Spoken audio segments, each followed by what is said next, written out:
welcome to Trashy Trashy, where we take a dumpster dive on this week's garbage people and a look at all the trashiest news stories. My name is Erica, and I am your host. And my name is Cassandra, and I'm your other host. Hi. Hi, how are you? I'm good. I'm watching season 5 of RuPaul's Drag Race, so hi. Such an old season, but that's how I talk now. I exclusively watch, I'm going to hoard it, but I exclusively am watching the UK Drag Race. You've already hoarded it, I think. Have I? Good I to mean, know. why else would I know about it? We don't talk. We don't, between podcasts, we don't communicate. No. I've been watching it to the point where my boyfriend's like, "Can you talk to me like Erica?" Oh my God. You're just walking around the house with an accent? Yeah. I'm like, "You all right, love?" And he's like, "Okay." I We're done.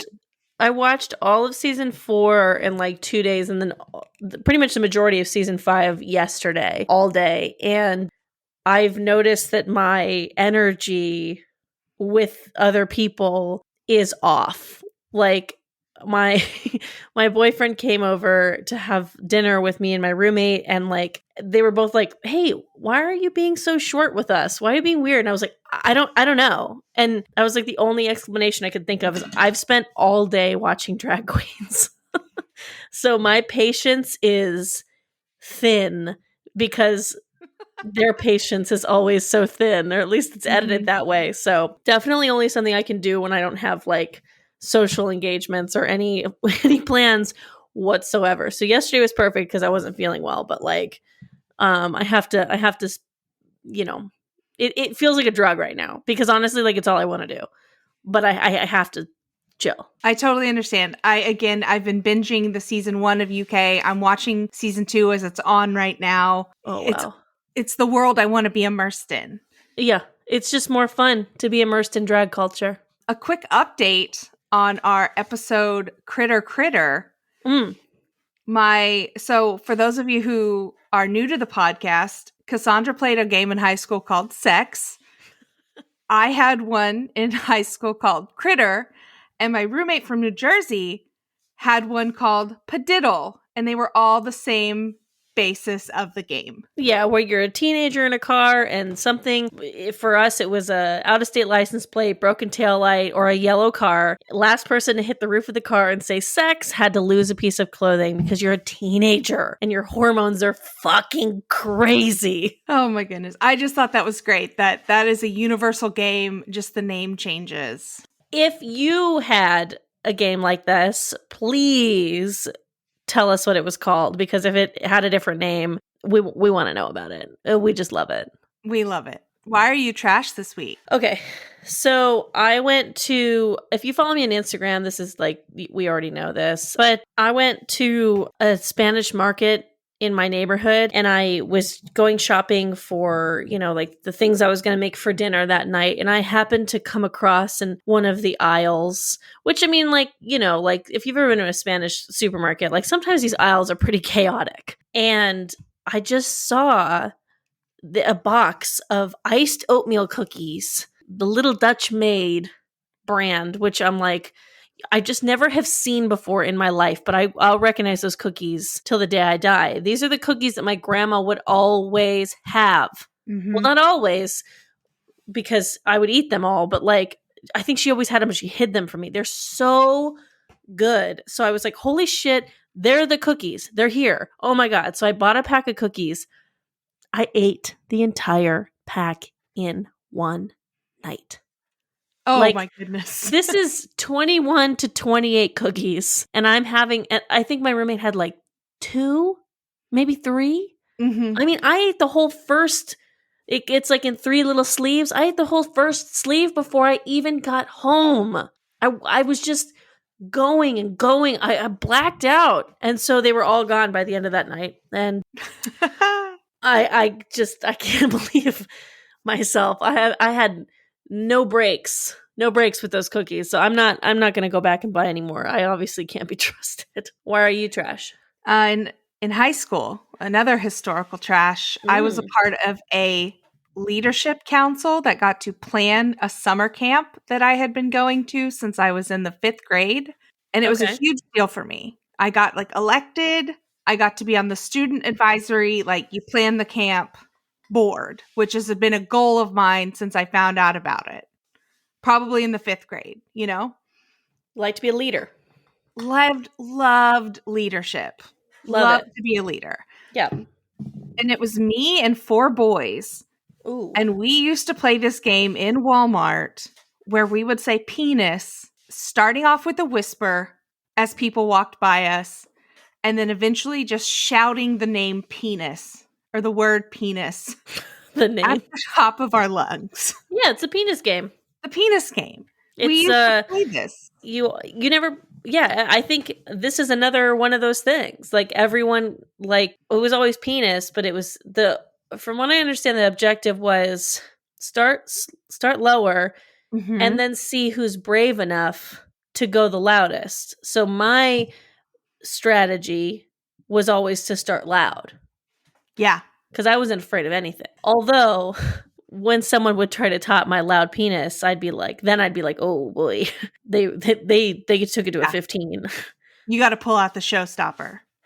Yeah, and then the game is over like so fast. So it's fun to start low and then just see who can get the highest. But whenever I just hear like a random screaming penis, then I know. I'm like, oh, good. The youth are at it. I just thought it was the classic penis game that we would play in Walmart and haunt the aisles with our loudness. I wonder if we could start like a TikTok trend. Like, you know how like they all like duet with each other? Like where it's the penis game. Ooh, that's a great idea. That's fun. I bet that would take off. I don't. Can you say penis on TikTok though? Why not? Because they have a lot of rules against. Like, I couldn't show a video of somebody smoking a cigarette. They took it down, and I got like a strike against my account for showing a video where 2 people were smoking. Really? Mm-hmm. That's weird. TikTok's weird, man. You know what else is weird? What's weird? When bears do cocaine. Oh, we should talk about our first story then. I think you'll love it. Great. According to Slate.com, they're making a movie about the cocaine bear. Wait, what? Here it is, the true story of the cocaine bear. So Elizabeth Banks is going to direct a movie based on the true story of the cocaine bear. Phil Lord and Chris Miller of the Lego Movie fame will produce the screen, and the screenplay is by Jimmy Warden. And yes, it's the true story of the cocaine bear. I don't know what the cocaine bear is. Do you know what the cocaine bear is? Well, I've read this article a couple times, so I do now, but I wasn't familiar with the cocaine bear prior to this. Yeah, I saw this on Twitter and I was like, okay. But it's a bear that did cocaine? Well, if you're thinking Scarface, you got to think in the wrong direction. But this involved a bear that did cocaine extremely briefly. Sometime in November of 1985, a black bear living in the Chattahoochee National Forest in North Georgia stumbled upon a duffel bag containing 75 pounds of 95% pure cocaine. You know what I miss? And then what I want to do when we are done with COVID, I just kind of want to be some Chattahoochees, you know? Oh, I'm a Chattahoochee it up.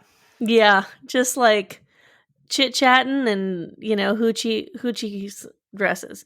Hey, are we allowed to say that word? Is that a bad one? Oh, hoochie? I haven't. It's been a long time since I've said the word hoochie, and I'm curious, like, if I've made a huge mistake. I mean, I know that it's like, a sexually provocative woman.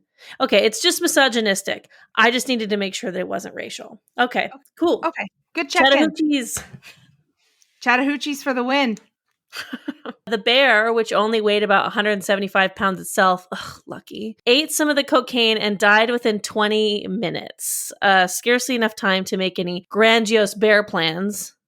Never mind hitting the clubs with Michelle Pfeiffer, which I'm assuming is a Scarface reference? Yes, it is. Got it. The chief medical examiner of the Georgia State Crime Lab later estimated the bear had absorbed about 3 or 4 grams of cocaine into its bloodstream at the time of its death. After about a week, a local hunter, never identified, found the bear and told his friend about it, but didn't report it to the authorities. It took 3 weeks for the story to trickle down to a game and fish agent through word of mouth. That agent handed the story off to Georgia Bureau of Investigation, and then they discovered the bear's body on December 20th. At some point between the time the hunter found the bear and the GBI's arrival, all the cocaine disappeared. Well, doy. Why the fuck did it take so long to get someone to take care of this bear? As the GBI agent noted, the bear obviously didn't eat 75 pounds of cocaine. Another agent was similarly suspicious of the empty cocaine residue-free wrappers found in the duffel bag. Something ain't right, I'll tell you that, they told reporters. What? Something ain't right here. So essentially, that's the true story about the bear and where bears and cocaine happen. So it's not very cinematic, but they're saying how all this cocaine made its way into the Chattahoochee National Forest is more than enough for a plot of a movie. On the morning of September 11th, 1985, Fred M. Myers... It's a dumb joke. Fred M. Myers of Knoxville, Tennessee, found a dead man in his driveway, sprawled out on the back over an unopened parachute, seemingly fine except for a trickle of dried blood from each nostril. Myers later remembered hearing a crash around midnight the night before. Did he fall from the sky? Well, the dead man was wearing a bulletproof vest, night vision goggles, and carried 2 different pistols, ammunition, a stiletto, freeze-dried food, 6 Krugerrands, and $4,500 cash, IDs and multiple names, a membership card to the Miami Jockey Club, and several inspirational epigrams, one which read, "There is only one tactical principle not subject to change. It is to inflict the maximum amount of wounds, death, and destruction on the enemy in the minimum amount of time."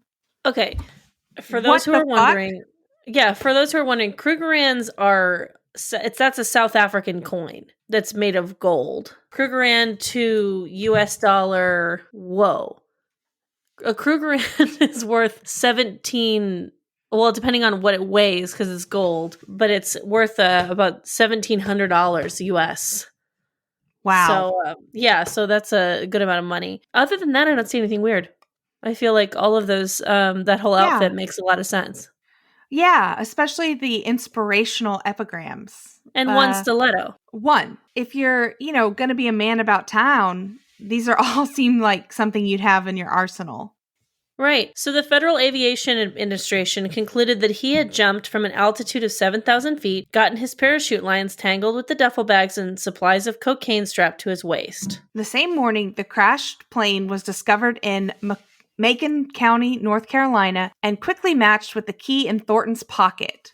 He'd apparently engaged the autopilot and sent the twin-engine Cessna toward the Atlantic before bailing out over Knoxville, but the plane didn't clear the mountains. Jesus. This movie's going to be insane. Yeah, I don't know. Okay. A few days later, a garment bag containing clothing, a pilot's handbook, and maps of Jamaica was found floating in a pond southwest of Atlanta in Butts County. Butts County, Georgia. Then the cocaine started showing up. Later in September, game rangers found 3 duffel bags containing 210 pounds of cocaine hanging from a parachute caught in a tree in the Chattahoochee National Forest. Oh my God. In November, a group of timber workers found another bag with another 28 pounds. The cocaine bear made its fatal discovery that same month. At the end of December, a hunter found another 220 pounds in 3 more duffel bags. This guy had a lot of cocaine. Yeah. That's I believe the unit is known as a shit ton. It took authorities 2 years to sort out what happened, but in November 1987, federal prosecutors accused Thornton's girlfriend, Rebecca Sharp, and a man named Ruben Soto, listed as a fugitive in his indictment, of conspiracy to smuggle cocaine from Colombia into East Tennessee. Man, the 80s were wild. They truly were. Sharp had allegedly been in Knoxville to pick up Thornton and an accomplice who had been on the plane. The plan was for the associates to collect the cocaine from the drop zones. It was never clear whether this was the original plan to get the cocaine to the U.S. distributors who were expecting it, or if Thornton was double-crossed his business partners. Man, there were a lot of 1980s country stars who were really missing their cocaine. For sure. Such as the Judds or Alabama. Chris Christopherson, Brooks and Dunn. I was really hoping that there was going to be like one real good country star that I was going to make a fucking like killer joke about, but none of these people I know much about, and I can't speak to their cocaine habits. So, well, speaking of big things that live in the woods, let's get into our next story. Oh, Uncle Richard, send in another one.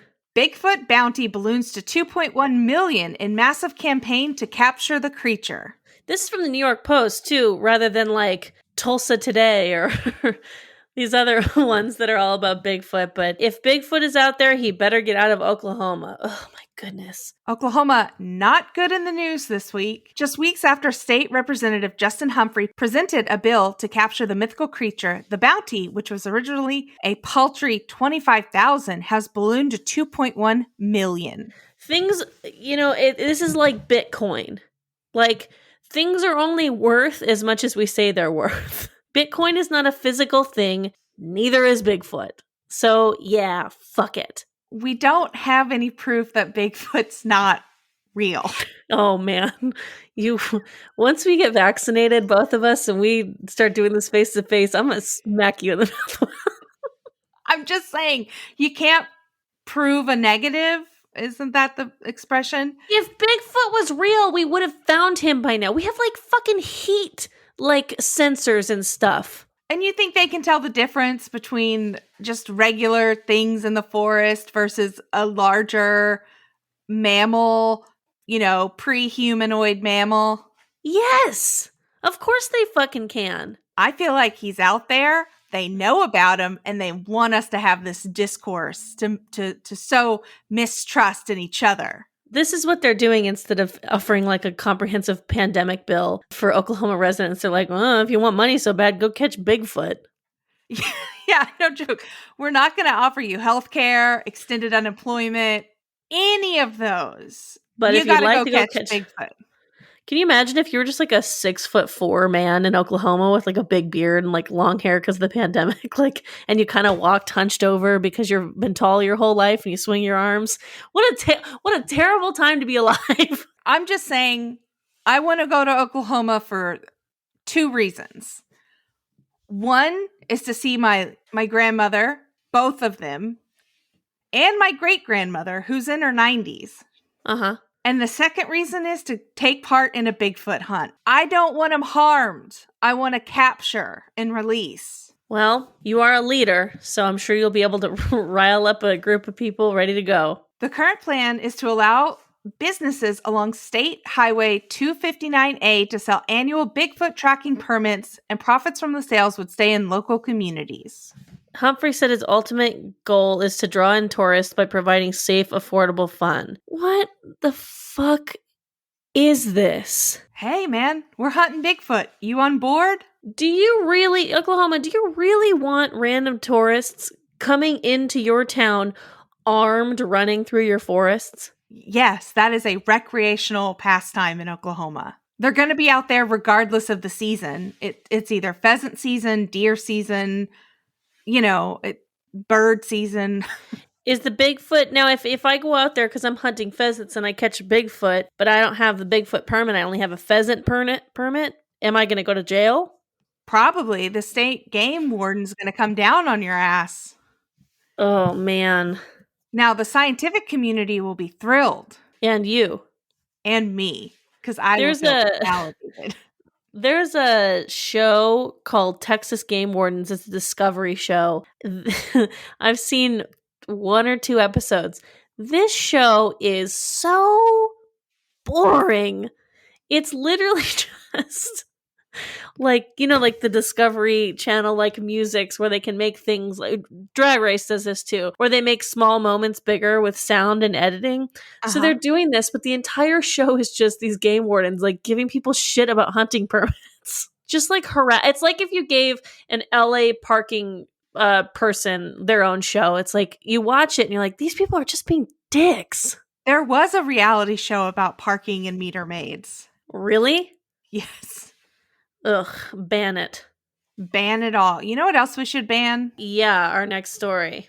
100%. According to thehill.com, A Missouri pastor sparked outrage following a sermon he gave that many are calling sexist and misogynistic. What? A pastor says something sexist and misogynistic? That's crazy. I've never heard of such a thing. We better get into the story. Okay. Pastor Stuart Allen Clark of Missouri's Malden First General Baptist Church said that in his Sunday sermon that women should look to maintain their figures and lose weight in order to keep their husband's attention. He also used a photo of former First Lady Melania Trump as an example of what women should aspire to. Now look, I'm not saying every woman can be the epic trophy wife of all time like Melania Trump. I'm not saying that at all. Most women can't be trophy wives. But maybe you're a participation trophy. I don't know. But all I can say is not everybody look like that, amen. Not everybody looks like that. But you don't need to look like a butch either. Excellent job. Thank you. Take me to church. I don't know, I agree. I'm just kidding. Hard agree. I don't know why this story's on the document. Yeah. I mean, what is this, CNN? It wasn't a dig at CNN. I was trying to say that we were more serious. Fuck this guy. I mean, do you really want a trophy-like wife like Melania Trump who, recoils at your touch? Truly recoils at his touch. Now, I think she's awful and a birther and is complicit, but she hates him. She probably hates him more than any of us are even capable of hating him. Mm-hmm. Not a couple in love. No. Yeah, this is just kind of rude. I don't see what it has to do with the Bible. Oh, 1 Timothy. Thou must look like a trophy wife. Oh, okay. Yeah. Well, then I guess, like I said, what's the problem? Oh my goodness. And now, Cassandra. What's up? That's pretty controversial. Okay. And you know what else is pretty controversial? This fake story. You think it's fake? I think so, but let's talk about it. Okay. Nutter Butter's controversial rebranding has become the buzz of social media for its new aggressive and sexual tone. This is according to secondinternet.com, which is a scary website name in my opinion. The peanut butter cookie company has taken a no-holds-bar approach to Twitter, insulting competitors and threatening children with peanut allergies. You know what? I just Googled their Twitter, and this is a fake story, but I like it. Yeah, no, I love this story, but I looked up their Twitter immediately and I was like, no. Their Twitter is fun, but so this is what this fake story says their Twitter has stated. This is at Nutter Butter. Holy shit, just tasted a Fig Newton. Tastes like a dog's dick. What's another one? How does the author know what a dog's dick tastes like? I mean, that's true. Another one. Famous Amos is some racist ass blackface shit. Little Jim Crow cookies. Cancel they ass. The tweet, again, this is a fake story as we've just discovered, but the article reads, the tweet launched an instant Twitter backlash against Famous Amos cookies for their completely unsubstantiated claim that they in fact are Little Jim Crow cookies. Alan Sigelman, CEO of Famous Amos, told reporters, we were founded in 1975 and have no association with blackface or Jim Crow segregation. Maybe they were thinking of Aunt Jemima or Uncle Ben? I assure you, we do not support racism. Yeah. So this is another thread that is, again, this is fake. At Nutter Butter, your daddy must be snacking on Chips Ahoy, but I've been nutting in your mama's mouth since we was in middle school. Gagoosh. And then Chips Ahoy responded at Nutter Butter, okay. Is that supposed to be funny or something? That's disgusting. And then Nutter Butter said, at Chips Ahoy, fuck yourself, kid. You a chode stump. Slurp slurp. That's your mama. Hashtag cucks ahoy. And Chips Ahoy said, at Nutter Butter, bruh, just stop. You're embarrassing yourself. This is how I knew it was fake. Because I was like, the correspondence, I'm like, no, the person who runs Chips Ahoy's social media doesn't say bruh. And then Nutter Butter said, at Chips Ahoy, blat, blat, blat, busting so much nut mutter and your kind-hearted mama, she looked like at Little Debbie oatmeal cream pie, which then at Little Debbie responded, fuck, R.I.P., at Chips Ahoy, hashtag cucks ahoy. This is not a real story. This is not a real story. I should have caught that earlier, but I was just reading it as if it were some Twitter war. I mean, what joy that you must have felt this whole time thinking that this was real. Yeah. Because like when I first saw it, I got excited, but then I was like, no. Because famously, Wendy's has the best fast food Twitter. Yes, and that's why I was like, oh, maybe this is real, but no, it's not real. Damn. Entertaining nonetheless, but not real. We love it. You know what was real? Ooh, what? What happened in our next story, according to azfamily.com, huge brawl breaks out at Bath & Body Works in Scottsdale Fashion Square Mall. And you know what? If you can't fight there, where the fuck are you supposed to fight? If I don't get my goddamn scented candles, I will cut a bitch. I always walk into Bath & Body Works ready to throw hands. Always. Always. Especially in Scottsdale? Fuck, I'm showing up with gloves on. Mm-hmm. To clean up the mess I make after me. That's why. A huge fight broke out. That's not what boxing gloves are for. Do you think the boxing gloves are to clean up after? Oh, I thought you were talking about like dainty cleanup gloves. No, I'm talking about boxing gloves. Yep. Yep. I got it now. Like, oh yeah, Muhammad Ali. He would punch people in the face and then clean up afterwards with his boxing gloves. Duh. A huge fight broke out at Bath & Body Works store in Scottsdale Fashion Square Mall Saturday evening. Scottsdale Police Sergeant Kevin Kwan said the fight started over someone cutting in line. The video tweeted by Genevieve Denslow from Avondale shows a customer and employee fighting. Then other employees jump in to try to stop the fight, but then it turns into a huge brawl. Denslow had been out shopping with her mom when things got crazy down the soap and lotion aisle. It all escalated very quickly, said Denslow. It was just arguing at first, and then out of nowhere, you could see that other customers in the store that had nothing to do with it in the first place, then an employee trying to get customers out, and everyone was on the floor. Scottsdale police told Arizona's family, oh, that's the site. I was like, who's Arizona's family?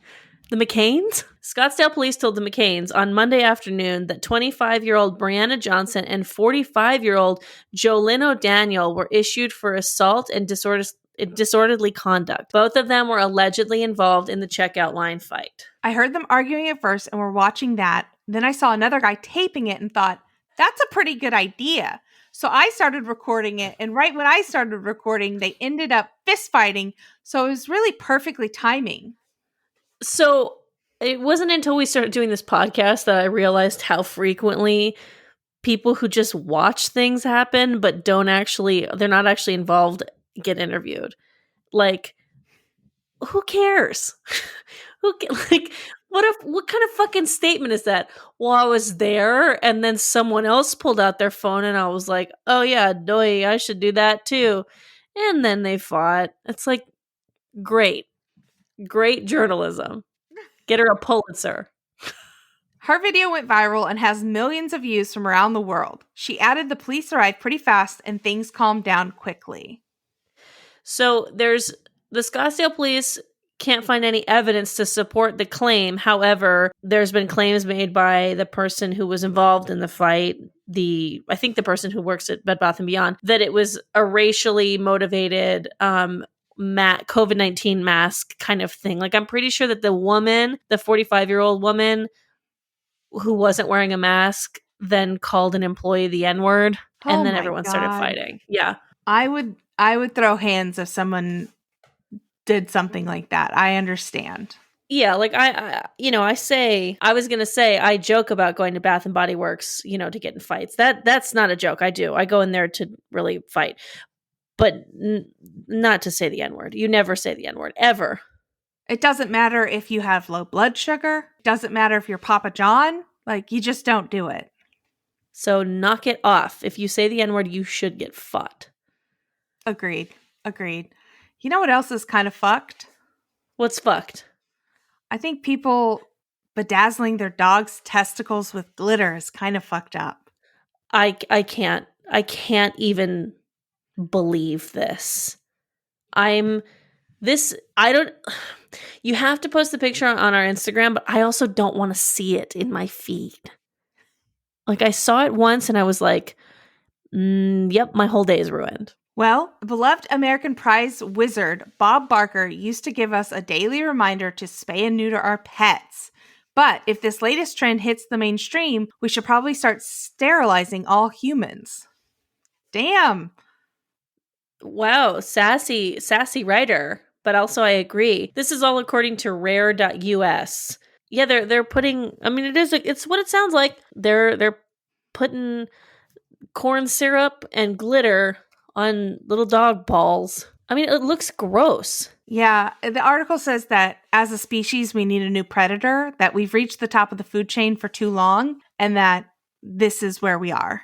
Well, that's a little harsh. I don't think that, we necessarily need a new predator. I mean, frankly, we had one this year with COVID-19. But yeah, definitely, like if you work at a dog salon and someone comes in and goes, hey, my dog that's not neutered for some fucking reason, can you dip his balls in glitter, please? I think it'll look nice. As a groomer, I would say, just, tell these people to get the fuck out. Have you heard about when people will insert fake testicles and like after they've had their dog neutered, they'll give them like inserts? I think those like are called nudicles. Nudicles, yeah. Yeah. I have heard of that. I still don't get it. Because then if you have someone come up to you and go, hey, like, you can't be in the dog park. Your dog isn't neutered. Then you have to go, oh, no. He's got nudicles. Uh-huh. And then, like, dogs don't miss their balls. And they live longer without them. We miss their balls. Do you? No, I mean, I don't have a dog. I'm just saying. Oh, okay. You're just saying people. We're projecting onto dogs. Yeah, I don't know. I always have girl dogs just because, it's just my personal preference. But yeah, whenever you see a dog with a big old nutsack, it's uncomfortable. Agreed. I don't know why. It's just like a dog, but like a little squeeze their little balls. Ugh. Well, the trend first hit the public awareness after being shared to the Royal Paws Pet Salon Facebook page. The North Carolina Pet Salon, however, is not the purveyor of sparkling dog balls. They posted the picture for entertainment purposes only and assured their customers that they absolutely would not be partaking in the testicular bedazzlement. Some people have called this animal cruelty, but you can at least be satisfied in knowing that the only thing being hurt is the dog's pride. The glitter is edible and applied to the dog's scrotum with corn syrup. It's not dangerous for the dogs who've licked far worse than their balls and sugar. Oh, wow. Now I'm thinking about it too. Like, you get the glitter on their balls. You know how hard it is to get glitter off of anything? Your stupid dog's tongue is going to be covered in glitter. Your couch, your rugs. The second your dog gets home, he starts scooting or something to get the glitter off of his balls. Mm-hmm. Oh my God. Can you imagine the poop full of glitter as well? Oh yeah, of course. Some people, bless their hearts. Bless their heart. Speaking of bless their heart. According to the businessinsider.com, the Burger King apologizes for saying women belong in the kitchen in a tweet advertising a new scholarship for female chefs. Burger King's global chief marketing officer said he is sorry about how the company tweet came across. A tweet, which read women belong in the kitchen, was a mistake.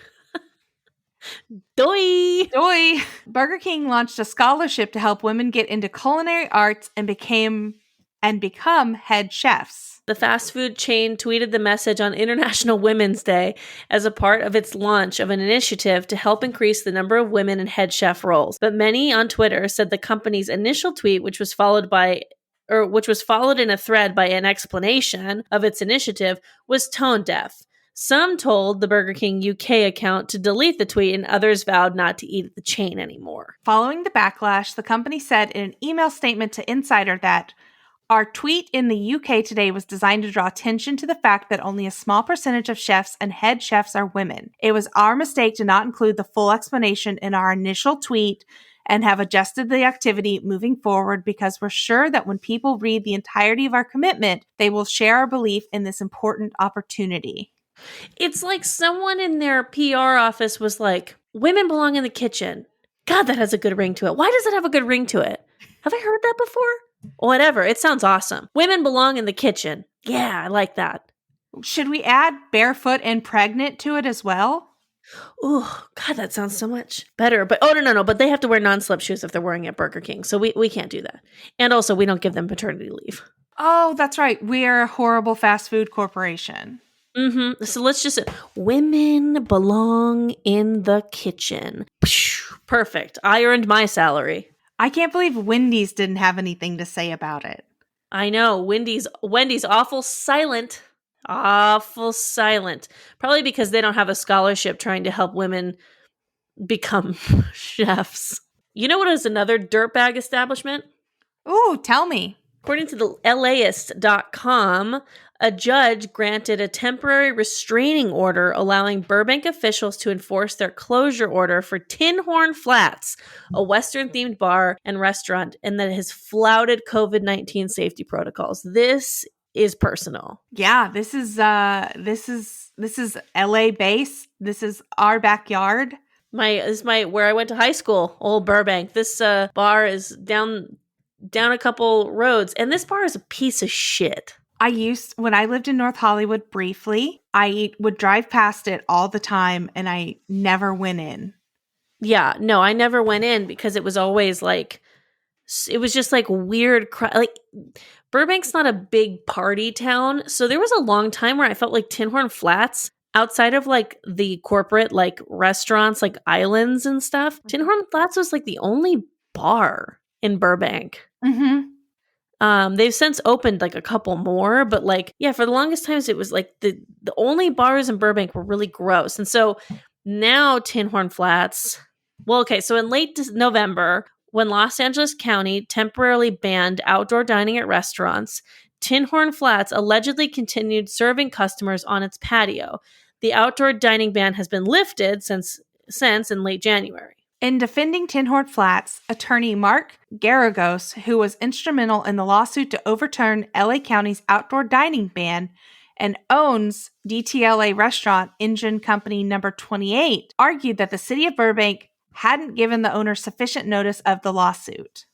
LA Superior Court Judge Mitchell L. Beckloff didn't buy that argument. Local officials have been in a slow-motion standoff with the restaurant's owners, the LePagean family, for months. In late January, the LA County of Public Health revoked the saloon's health permit. A month later, the Burbank City Council revoked its conditional use permit. Last week, the city of Burbank sued Tin Horn Flats.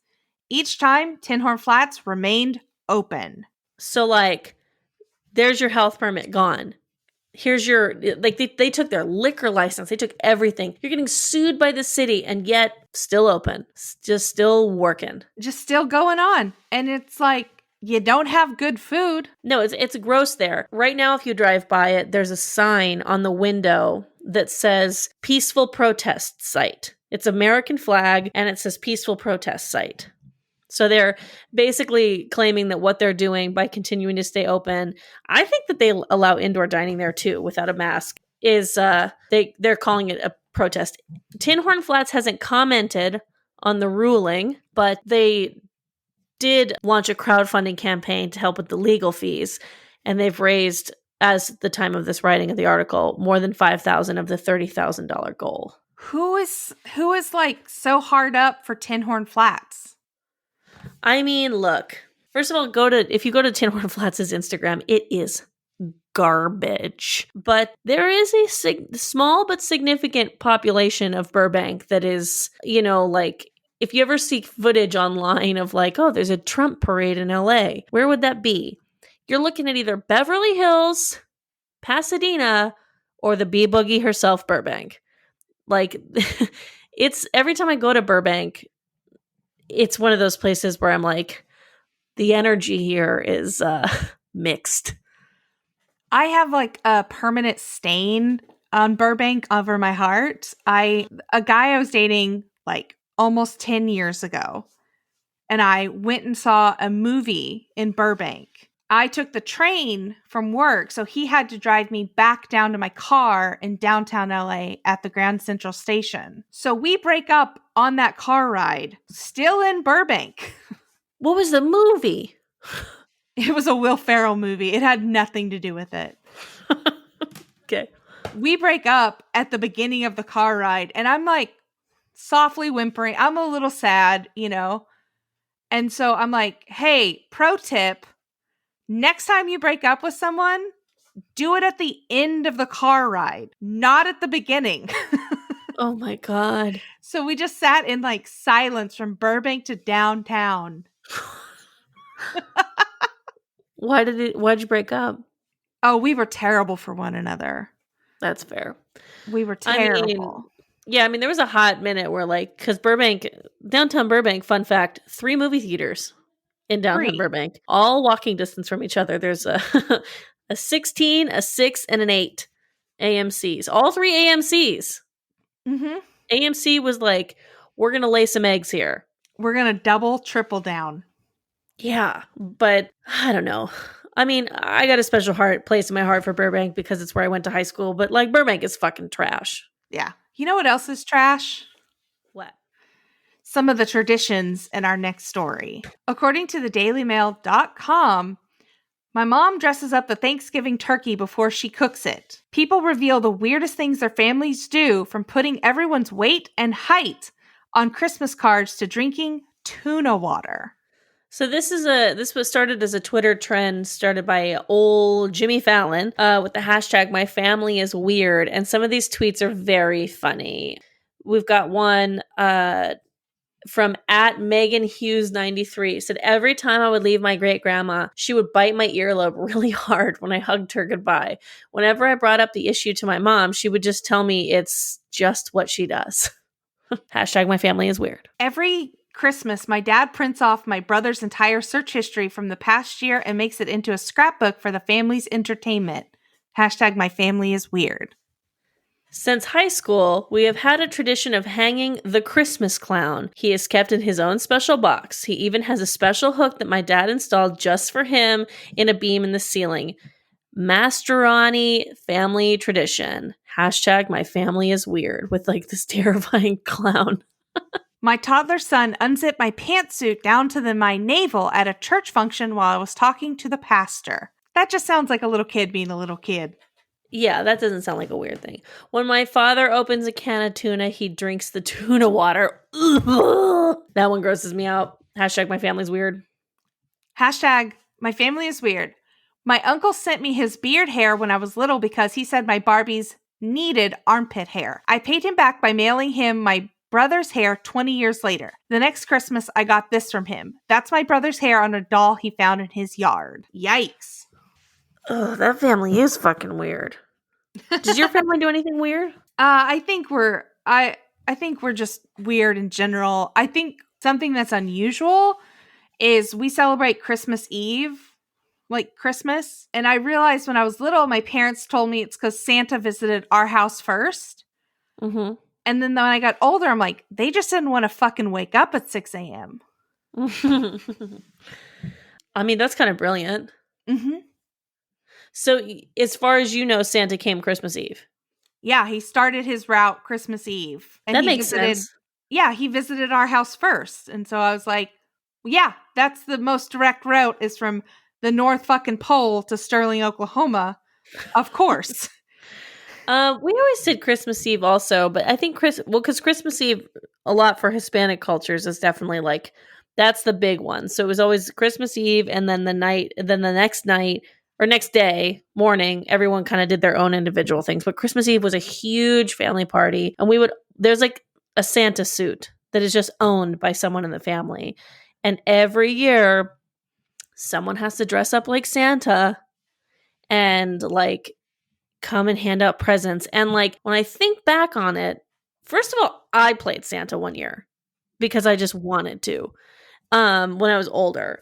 But when I was a kid, it was always like, you know, if anyone brought like a new boyfriend or something, they would be forced to be Santa. So there's been probably a lot of Santas in my childhood that I never have seen again. And then there was also like this weird, like, sexual connotation that always got attached to it, because it would be like, you know, like if like one of the uncles was like being Santa, they'd be like, oh, get your wife over there to be your helper. And then it would always be like, oh, someone kissed Santa. And then it was like always like weird if it was one of like my cousin's parents being like, oh, my mom just kissed Santa Claus. Like, It was a strange, it's a strange tradition. I don't know if it still happens. There are a lot more kids now in my family again. I just don't go to Colorado very often for Christmas because it's expensive to travel. But like that was always like, yeah. And this Santa suit is not good quality. Right. I don't know who it's for, but like the adults were always so shitty wasted by the time it would happen. I kind of dig it though. Like I kind of like want to when I have kids and around more people with kids, like I kind of want to loop that back around. Yeah, that's a great tradition. I think it's fun. At holidays, we always take a photo with the significant others of the family and then one without, just in case they break up. Smart. Yeah. What a bummer if like only one has a breakup, but then the others survive. Yeah. Yeah. I've had many okay, now one without the boyfriend. This is the last thing I'll say is that my boyfriend's family has a portrait painted of their family. Like Schitt's Creek level, like painted portrait of their family. It doesn't look like the one in Schitt's Creek where they're all like sitting on a couch together, but like they're all like around a fountain. And so like the front of it is like his mom and dad with a dog. Or no, sorry, it's just his mom and dad. And then to the left of the fountain is one of his sisters and her husband.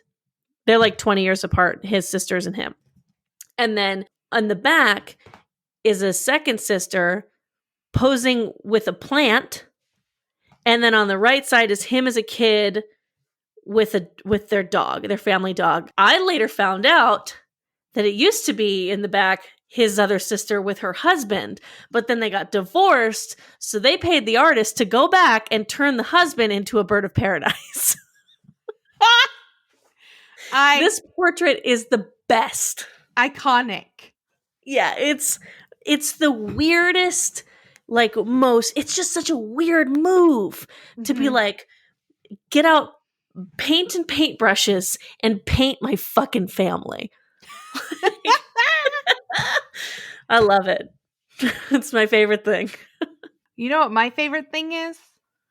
What? Hooters Airlines.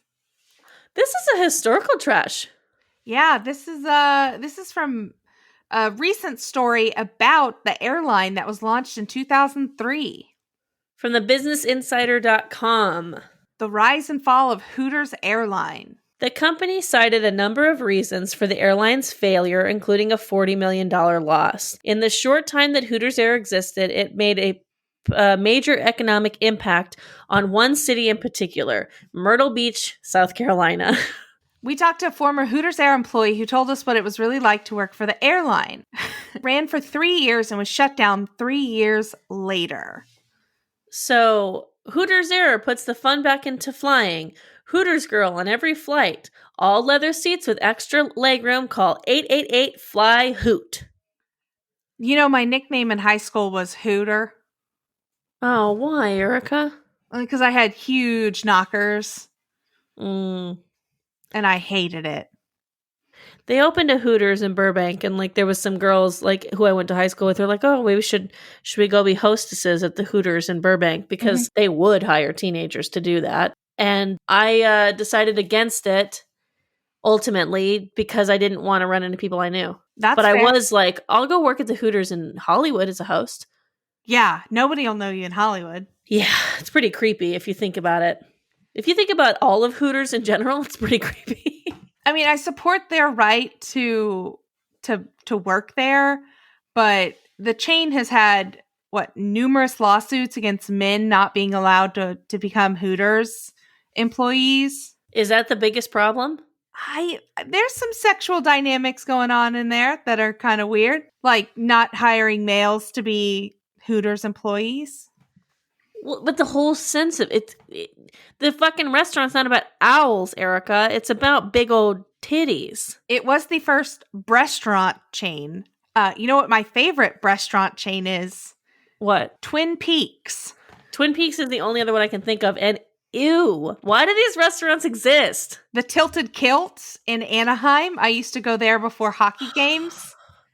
You're right. That's another one. What the fuck is this? Like, This is crazy. This is from the 80s until the early 2000s. Hooters was a very successful kind of growing business. So by 2003, Hooters was flush with cash, and Bob Brooks wanted to expand the brand. So he bought a small North Carolina-based charter airline called Pace Airlines. He repainted the airlines with the company logo, and Hooters Airline took off. Most flights were advertised as low as $129 one way. But you had to fly out of South Carolina or what? That was like one of the hubs, and that's why it was so fruitful for that particular area. There's a Hooters casino in Las Vegas? Yes, it's off the strip. It's like the butt end of the strip. You know where the Excalibur is? Uh-huh. It's like across the street. Well, but Excalibur's on the strip, so if you're across the street, wouldn't you be, or you mean across the street on the other side? Across the street on the other way. It's like cheap to stay there, right?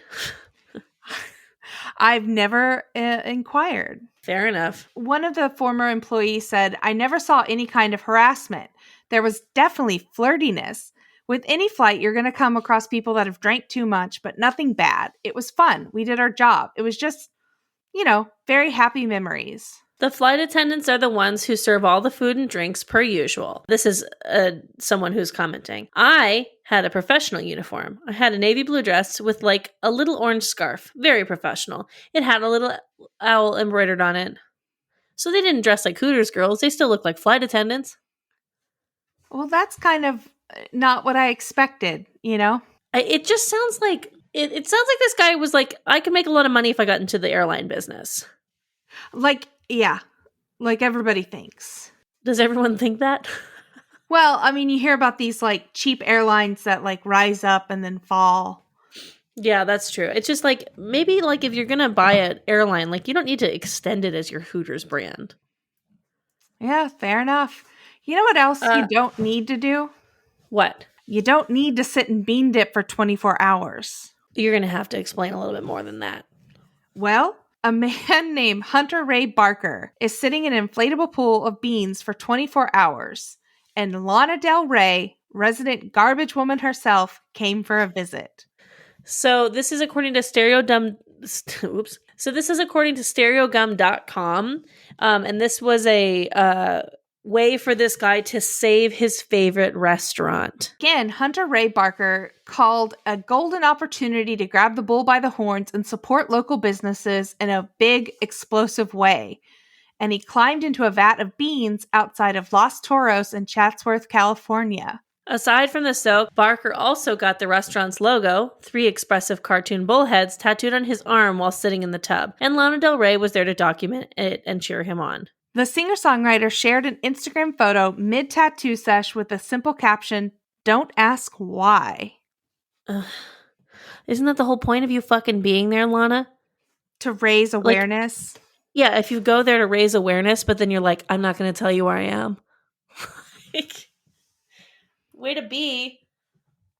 Yeah, so that's Lana Del Rey stopped by, and it just feels very on brand for her to be there. Apparently, Del Rey's brother, Charlie Grant, is friends with this guy, so that is probably how she found out about it. But is there any food that you would sit in for 24 hours? Jell-O.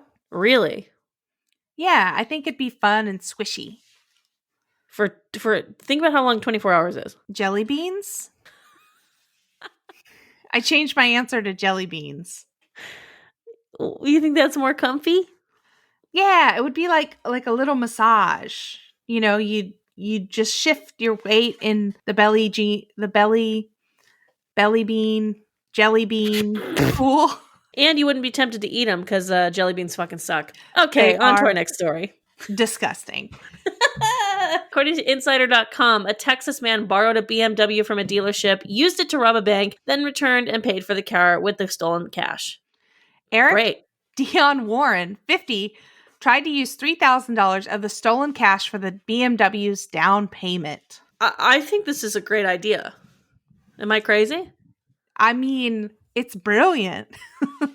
If you're going to rob a bank anyways, why not do it in a car that has no plates?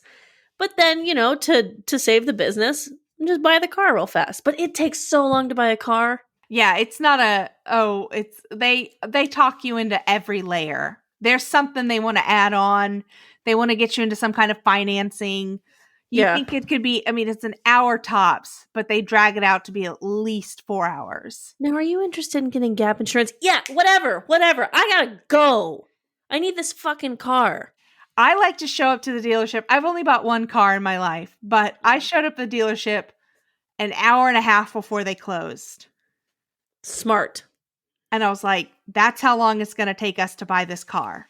Last time I bought a car, which was, like last year, I buy cars all the time. No, when I bought my car last year, I didn't know necessarily that I was going to have the intention to buy I knew I needed a car for sure, but I didn't know if I was going to buy a car that day or if it was going to be the next day or whatever. So I kind of wasn't really thinking about my look. And I realized as I went from dealership to dealership, looking at new cars, that I wasn't being taken very seriously until I, got to the Kia dealership, which is where I was taken seriously and I bought a car. But then I thought about it and this isn't my normal style, but I was wearing overalls, a little yellow flowery t-shirt. My hair was in space buns and I had a backpack on. I looked like an adult child. Yeah. So of fucking course no one was taking me seriously. I looked lost. Yeah. Can we help you? Are you here to sell Girl Scout cookies? Yeah, I was I didn't dawn on me until I was running back to my car to grab my license before I took on the went on the test drive, and then I was like, I look fucking stupid right now. No wonder no one talked to me over at Subaru. I wouldn't have talked to me either. Little do they know you had cash ready to spend. I was ready to buy a car. By the time I got the guy talking to me, I said, look, I'm going to need you to sell me something today. And he said, I got you. And I got a car. Yeah, I broke my trip into two processes. I went the first day, found the car, test drove, got the bank loan, went back to the dealership with an hour and a half left, and I was like, we're doing this today. Smart. Yeah. I just like to be sold. Anyway. I used to work for used car dealers and new car dealers. I was like a lot spotter where people, as they walked onto the lot, I would be like, can I help you get a dealership representative? And it was pretty sweet money for a 16-year-old. A 16-year-old? Mm-hmm. Just 16-year-old just baking in the sun all day? Oh, it was an inside job. It was okay. Yeah. Speaking of inside job, the dealership employee received a call about the robbery that matched the getaway vehicle to the car. Warren pleaded guilty to bank robbery and was sentenced to 20 years in federal prison on Tuesday. 20 years? I guess that makes sense. He robbed a bank. And he didn't do it in a nice way. He wrote a note to the teller that read, "This is a fucking robbery. Play with me and die. I want $10,000 in $50 and $100 bills now. You got 1 minute or I will kill you." Bringing out what was believed to have been a handgun, the bank robber said, "I ain't playing around. I only want hundreds and 50s. Don't push any buttons." Before fleeing the scene with several thousands of dollars, including bills with recorded serial numbers. Yeah, you can't just rob a bank anymore, you guys. You got to get non-sequential bills. Well, how do you do that? You say, I want non-sequential bills. How the fuck do you know that? I watch a lot of bank robbery and heist movies. Okay, so I like a car chase. If you and I robbed a bank, if you handle the bank part, I'll handle the getaway driving, because there's a trick to this. Yeah. If you go on a day where there's a marine layer, then the helicopters on the news and the police copters can't find you anymore. Oh. So if you drive your car and you follow the law, even if you're being tailed and it's a car chase, if you follow the rules, the police will stay far enough back away from you, or they'll let you kind of keep going and they'll let the helicopters watch you because it's just easier that way, because you're not a detriment to society. They're going to catch you anyways. But if you start going towards the ocean and you get in that marine layer, you lost. You lost. They'll never find you. Yeah. Welcome to Trashy, where we tell you how to commit crimes. That was for educational purposes and entertainment only. Only. Not educational, only entertainment purposes. Only. When the purchase was being finished, an employee received a call about the nearby bank robbery and realized that the description of the getaway vehicle matched the car that Warren was about to buy. He was arrested with $5,086 in cash, and the police recovered a pellet gun that resembled a handgun. His fingerprints and DNA were found on the demand note given to the bank teller. He pled guilty to robbery in August 2020 and was sentenced to 20 years in federal prison, the statutory maximum, on Tuesday. I mean, you have to give so much information to buy a car. Like, did he really think this would work? I think he did. Yeah, I guess so. I think he thought it would work. You know what he was doing? What? He was thinking positively. Hold on. Are you trying to tell me something? That you're ready for something? I think we're ready. It's the dumpster fire of the week.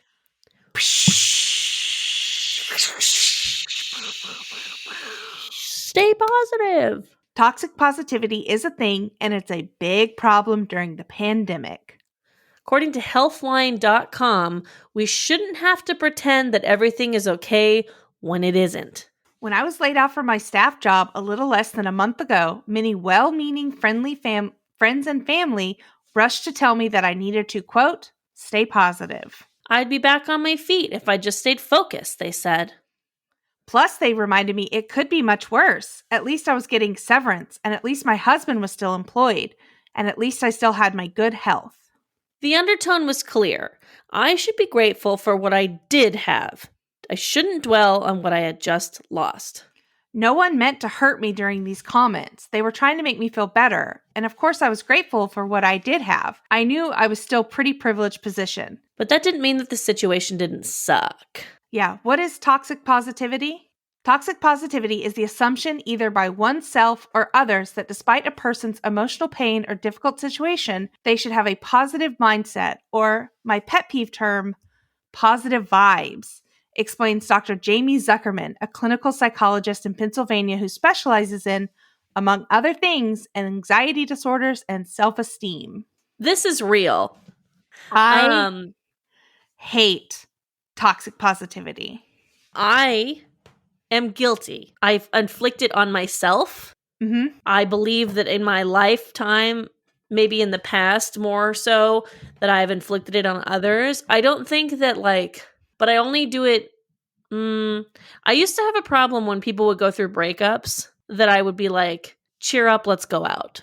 Mm-hmm. And now I see that that was based in my own selfishness, especially now as I get, I'm more mature and I have been through breakups of my own. And I know that it is not as simple as cheer up and let's go out. So I've definitely been guilty, at least in that scenario. And I do this to myself all the time. I tell myself to relax and cheer up all the time. And it's helpful when you have people around you who can validate what you're going through as significant. Agreed. I find the worst people to be guilty of toxic positivity are the Huns, the people that are involved in multi-level marketing schemes. Uh-huh. They are toxic positivity to a T. That's what a Hun is? Yeah, because when they hit you up in your DMs, they say, "Hey, Hun. Oh. We haven't talked since high school, but would you like to try these lashes?" Yeah, and it's I had a lot of friends who had to cancel a wedding last year. Mm-hmm. And it was and I feel like that's a moment where it's kind of like, the people were losing their jobs, people were losing family members. COVID was very fucking hard for a lot of people. And I would say it's fucking hard to change your wedding date. Yeah. And to have to reschedule and to maybe lose a couple $1,000s over these kinds of things. And yeah, to be able to plan a wedding in general is a privilege, but that doesn't change the fact that this fucking sucks. It's like, I think that that's basically what it is that because toxic positivity suddenly makes everyone's problems a competition. Yeah. Toxic positivity can take many forms. It can be a family member who chastises you for expressing frustration instead of listening to why you're upset. It can be a comment to look on the bright side or be grateful for what you have. It can be a meme that tells you to change your outlook and to be happy. It can be a friend who repeatedly posts how productive they're being during lockdown. It can be your own feelings that you shouldn't dwell on your feelings of sadness, anxiety, loneliness, and fear. With toxic positivity, negative emotions are seen as inherently bad instead of positively and happiness as compulsively pushed, and authentic human emotional experiences are denied, minimized, and invalidated. So like I said, I saw something on Instagram about this, and like I was going to repost it because I thought it was really cool, but I didn't repost it because I'm not kidding you. Like, I think I've had a problem with this in the past. Yeah. Like now that this is coming up, I do think that I'm guilty. I never want to minimize someone else's problems, but I think I've come from the perspective of like, you're stronger than you're giving yourself credit for. Mm-hmm. That kind of stuff, rather than just, I think I've changed, but I mean, I'm also, like, have been in therapy for almost 2 years. So, Right. yeah, I'm not a perfect person, and I am admitting that I've done this. I've done this too, but I feel that I don't consider myself to be a negative person, but I recognize that emotions are valid more than I used to, because I too used to be like, oh, cheer up, hun. It's going to be fine. Not to bring it back to Drag Race, like I can do anything, but one of the contestants tells the other to have a PMA, and he goes, what's that? And he goes, a positive mental attitude. And he goes, oh, get fucked. And I'm the voice that says, get fucked. Yeah. I mean, I think there's ways to attack this now. If someone says that they're sad about something, rather than saying, it'll get better, and there's people with bigger problems, we're supposed to say, what are you sad about? And listen and try to find things that they're comfortable in. I mean, like, what I realized a lot too is that not everyone's asking for your advice. No, they just want you to listen. I don't need you to fix it. I don't need your advice. I just need you to hear me. Because I mean, sometimes you already know the answer to your own problem. You just need to fucking talk it out. Mm-hmm. So this is super important, and hopefully, it can be something that we're all more aware of. Not to do it. Don't do it to other people, which I'm sure I've done, and don't do it to yourself, which I know I've done. Mm-hmm. Carol from the article state, judging yourself for feeling pain, sadness, and jealousy, which are part of the human experience and transient emotions, leads to what are referred to as secondary emotions such as shame, that are much more intense and maladaptive. They distract us from the problem at hand, and they don't give us space for self-compassion, which is so vital to our mental health. I agree. Like, shame lives in the dark. Like, shame is something you carry. I have tons of shame, and like, I find that I am a shame-based person. Like, I carry things with me, but that's because I don't talk about them as much. So, thank you, therapy. I had something happen. I can't get into like the major details, but I was on set recently, and we were going to take a scene again, but we were going to take it from after my line. And I asked if we could take it from before my line, which would have, taken like maybe a couple more minutes, because there was different like positions that we all had to be in. But this is a television show, so TV shoots fast. So the director said, I don't know if we have time to do that. I thought what you did already was really great. Like, is that, sorry, is that okay? And I was like, yeah, of course that's okay. Because I didn't want to be a bother. And the only reason we were taking it again is because the other person who was a series regular on the show, whatever. This is a lot of inside baseball. Point is, old Cassandra would have thought about that for weeks. Mm-hmm. Embarrassed, ashamed of myself. Oh my God, whatever. Like all this, like just shame. New Cassandra thought, all right, that's no big deal. Hey, if it was old Cassandra, I'd really think about that for a long time, but I'm not going to now. And I let it roll off my back in a way that I've never been able to before, because I think I'm getting a grip on my own shame. Because I used to be referred to as shameless, which I'm definitely not. Mm-hmm. Now I am, I think, that healthy line between shameless and shameful. Good. Thank you, therapy. Yeah, thank you, therapy. We love you. I don't love therapy. Right. I think it's super important and everyone should be in it, but I'm finding I'm having a hard time with it. Do you feel like you need a new therapist? Because I remember you said why you were trash is that you lied to your therapist and had to get off early. I did tell her that a while ago, and she doesn't listen to the pod, and we'll never discuss this. Maybe we should. Actually, maybe this is what I'll bring up, but maybe I do just need a new therapist. Yeah, because I've never felt that way before. Yeah, your therapist suggests like cool TV shows. I just feel like everyone has Love it. has a really cool relationship with their therapist, and I kind of am like, this is a thing I know I have to do. You need a new therapist. Okay. Yeah, you heard it here. All right, I will start the journey of transferring to a new therapist. Hey, what are you hoarding this week? I am hoarding a Netflix show called Murder Amongst the Mormons. Ooh. And it is juicy. I almost turned it on the other day. Get into true crime. That's so hard for me because it's scary. I know. But it's done really well. Netflix has put out some stinkers recently in the true crime area. Uh-huh. But this one I think is done very well. How many episodes is it? I'm just on episode 1, but I really enjoy it. Okay, if this is another one where you come back and take it back. I promise I won't take this one back. I've heard it be recommended by other people as well. Okay, I believe you then. What are you hoarding? I am hoarding another Netflix show that is pure, bona fide dumpster trash. It is called Marriage or Mortgage. I want to watch this so badly.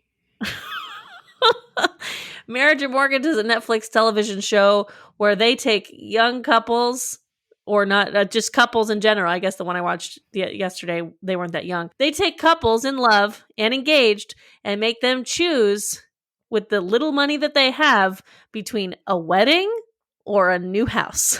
Amazing. Like they have... So there's a wedding planner lady who takes them around to like venues or whatever. They ask what's important and all this kind of stuff. And then there's the real estate lady who is hot. She looks like Faith Hill and Tilda Swinton together, and it is doing something for me. And she shows them homes. And this show, it's so flawed, and I know that it's flawed. I'm going to watch every single episode, and then I'm going to pore over internet articles about why it's so fucked up. Like, this is just trash. But I feel like it was made for me because I love House Hunters. I love judging people and their choices. I love those wedding shows. Say Yes to the Dress. I have opinions. Like, this is just trash TV at its finest. And these women, they listen to the personal stories that the people tell, like, well, we really want to have a wedding, whatever, a Graceland wedding, blah, blah, blah. But we're in between that and a house because, he has a daughter from a previous marriage and I really want to adopt a son because my father was adopted. This is all in it. And then cut to, they're looking at the house that the real estate agent knows is the best one. Why don't you go check out the third bedroom? And they open the door and it's staged as a fucking baby's room. And then they're crying, you're crying, everyone's crying. This show is dirty. It's dirty Netflix dogs. And I'm not trying to spoil. Yeah, I'm not trying to spoil anything, but everyone, well, so far, not everyone, but a couple of the people who chose wedding, then it was COVID. So they chose their weddings. And then they had to pare down their stew. It is just spaghetti. Love it. Are you throwing anything away? I'm throwing away my own habit of doing a bunch of food prep and then not craving to eat it anymore. I'm guilty. I'm guilty as well. I made a big chicken noodle soup and a big chili.